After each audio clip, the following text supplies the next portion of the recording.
Tinju Naga Penggetar Langit. Bagian 178. Jie sangat sedih Feng Yuan dan Feng Ling akan segera pergi.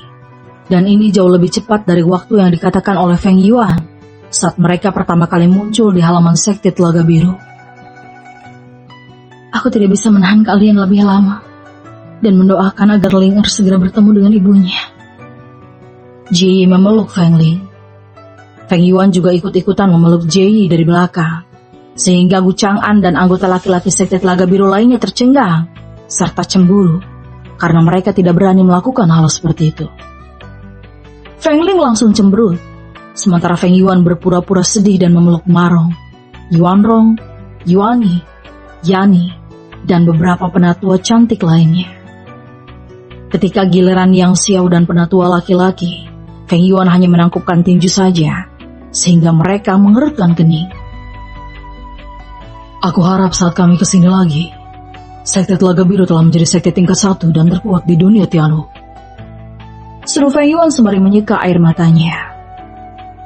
Tentu saja Penoto Feng, kami akan berlatih lebih keras lagi, agar seperti Feng Ling yang dapat menghempaskan binatang spiritual hanya dengan tinjunya saja. Saud Gu Chang'an yang akhirnya menyadari kalau dirinya sangat lemah sekali walaupun telah menjadi ranah Emperor. Ternyata ranah Emperor itu bukanlah akhir dari proses kultivasi, tetapi itu barulah awal untuk menjadi kultivator yang sesungguhnya. Gu Chang'an bertekad akan membuat pil yang lebih hebat dari pil yang diciptakan oleh Feng Yuan, sehingga murid-murid sekte Telaga Biru akan menjadi kuat dengan pil buatannya itu. Tolong bawa aku Senior Ling. Gadis kecil yang selalu mengikuti Feng Ling kemanapun ia pergi menangis terseduh-seduh. Namun Jie menahannya dan memeluk gadis kecil berusia 10 tahun itu. Ling ingin mencari keberadaan ibunya. Jangan khawatir, ia akan datang menjemputmu setelah kamu kuat. Jadi berlatih dengan giat agar kamu tidak akan menjadi beban Ling saat berkelana dengannya. Jie berbohong pada gadis kecil itu, karena ia yakin ini adalah pertemuan terakhir mereka dengan Feng Ling dan Feng Yuan. Gadis kecil itu menyeka air matanya dan mengepalkan tangannya yang mungil. Baiklah, mulai sekarang aku akan menggantikan Senior Ling menangkap ikan koi. Namun untuk permulaan aku akan membeli anak ikan koi di pasar dan memasaknya di dapur. Feng Yuan hampir muntah darah mendengarnya. Ia tak menyangka sifat buruk Feng Ling akan terkontaminasi pada gadis kecil itu. Dari mana mereka mendapat sifat seperti itu? Wah, anak-anak zaman sekarang susah sekali dididik ke jalan yang benar. Gumamnya. Feng Ling merobek ruang dan Feng Yuan segera masuk ke sana sembari melambaikan tangan ke arah Jie dan yang lainnya. Oh, aku hampir lupa. Gunakan ini dengan baik pemimpin suci.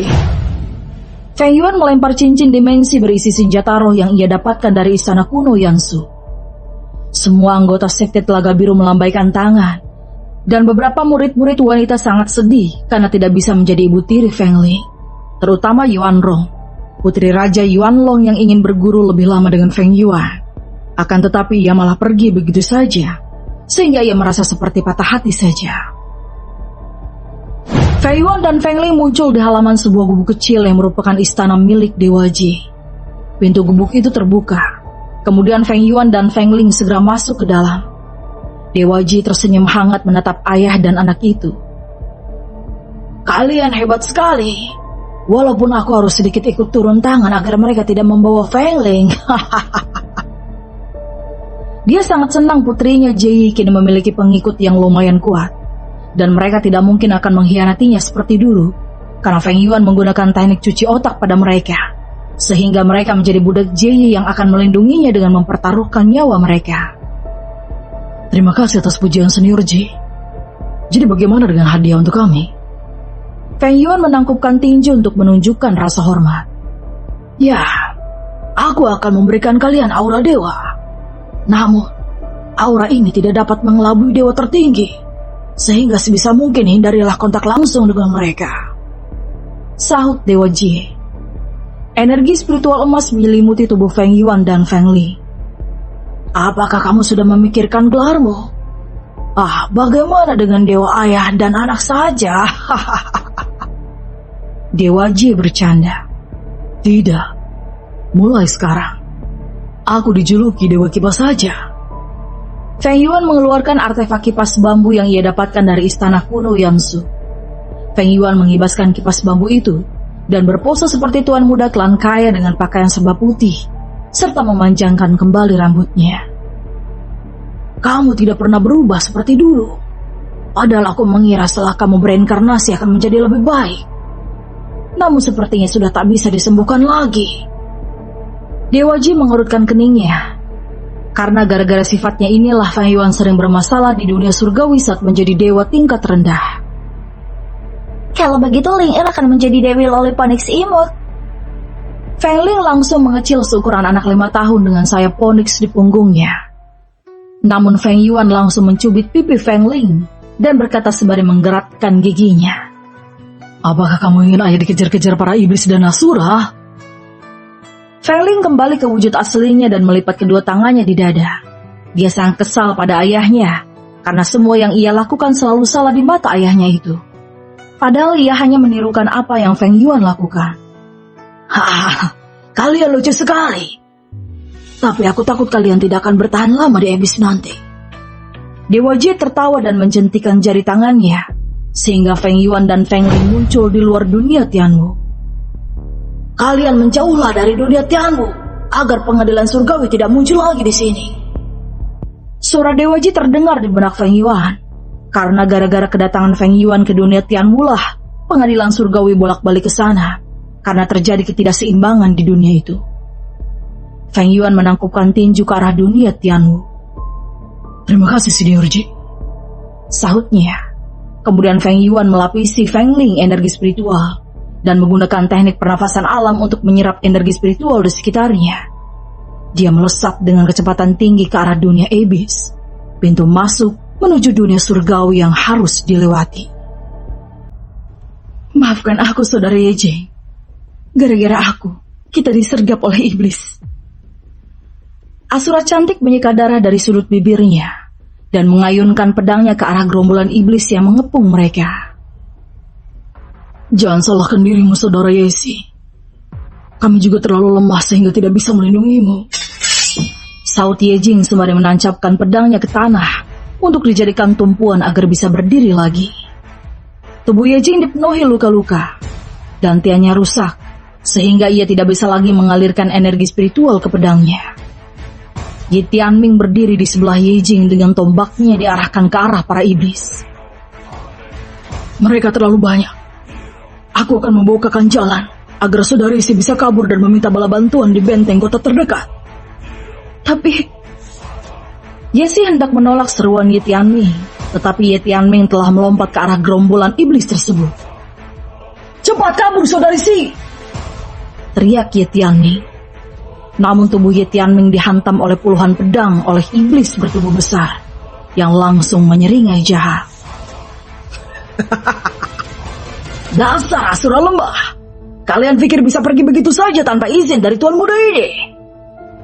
Saut iblis bernama Mogui tersebut. 50 bawahannya merupakan iblis tingkat rendah dan beberapa kultivator manusia yang menjadi budaknya segera bersorak-sorai serta menyanjung kehebatan Tuan Muda mereka. Aku akan bersenang-senang dengan asura wanita itu, dan kalian akan mendapat giliran juga. Namun lakukan dengan lembut ya. Jangan sampai ia malah mati karena dihantam dengan keras oleh mulut kalian. Mogul menatap Yesi dengan tatapan nakal. Cih, lebih baik aku mati daripada merelakan tubuhku. Saut Yesi yang masih berdiri dengan kaki gemetaran dan sulit melangkahkan kakinya akibat tekanan dari aura pembunuh Mogui. Mogui melangkah perlahan-lahan mendekati Yesi.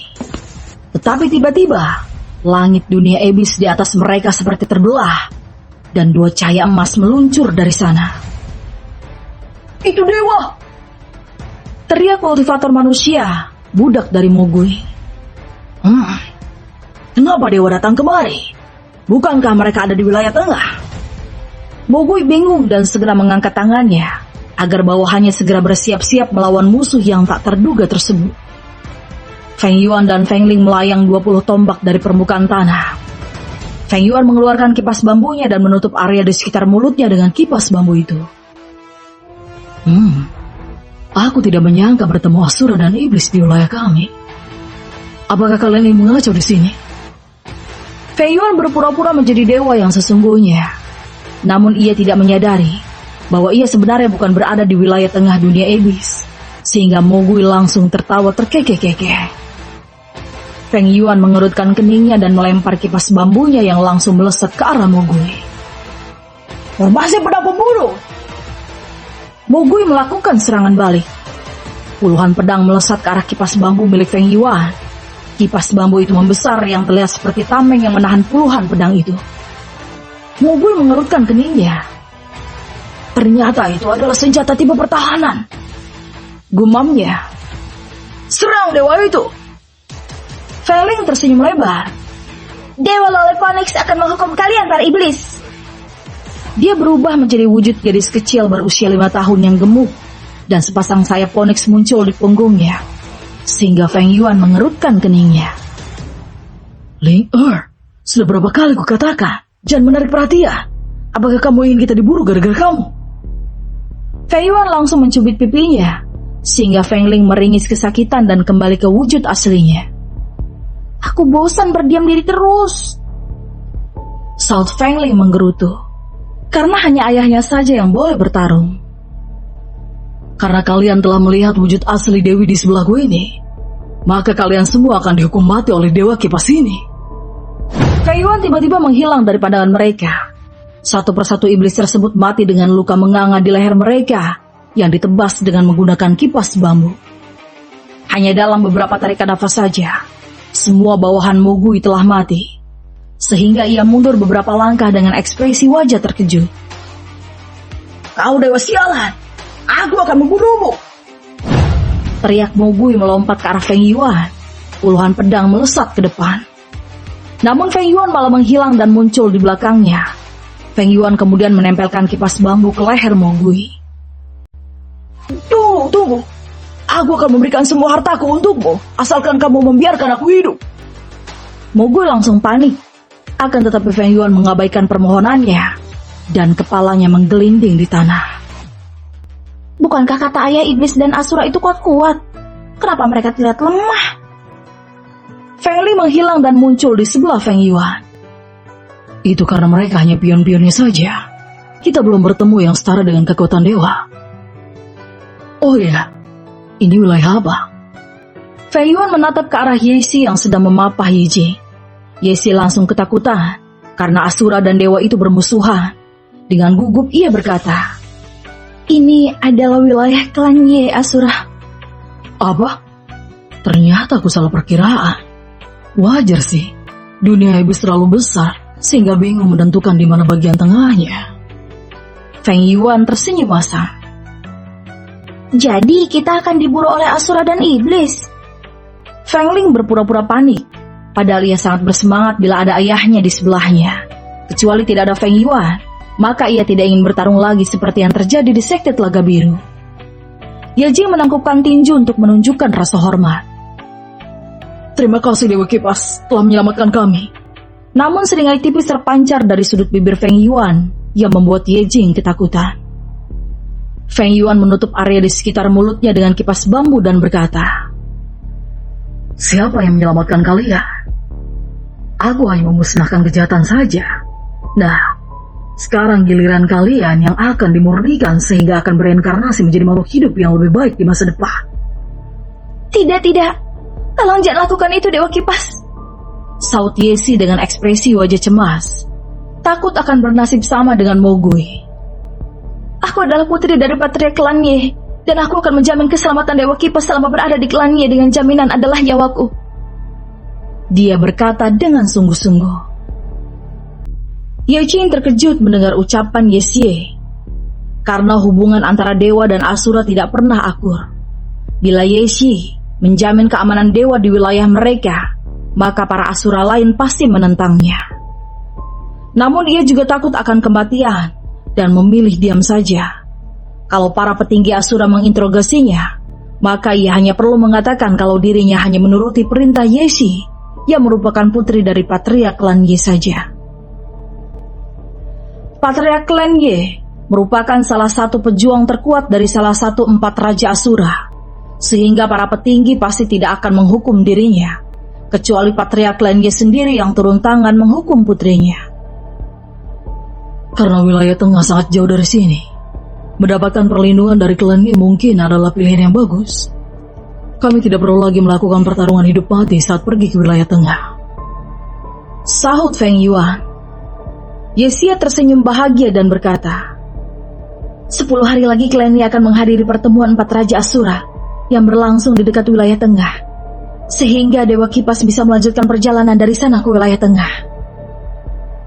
Namun mendengar nama 4 raja Asura, Feng Yuan langsung berkeringat dingin, karena keempatnya itu adalah pejuang Asura yang terkuat di dunia iblis. Dan merekalah yang dapat menentukan siapa saja pejuang Asura yang berhak berkultivasi di tanah suci Istana Surgawi, tanah terlarang. Melihat wajah Feng Yuan yang berubah, Yesi takut ia langsung berubah pikiran, dan ia berkata, yakinlah Dewa Kipas, aku tidak akan memberitahu keberadaanmu pada keempat raja Asura. Ya, baiklah.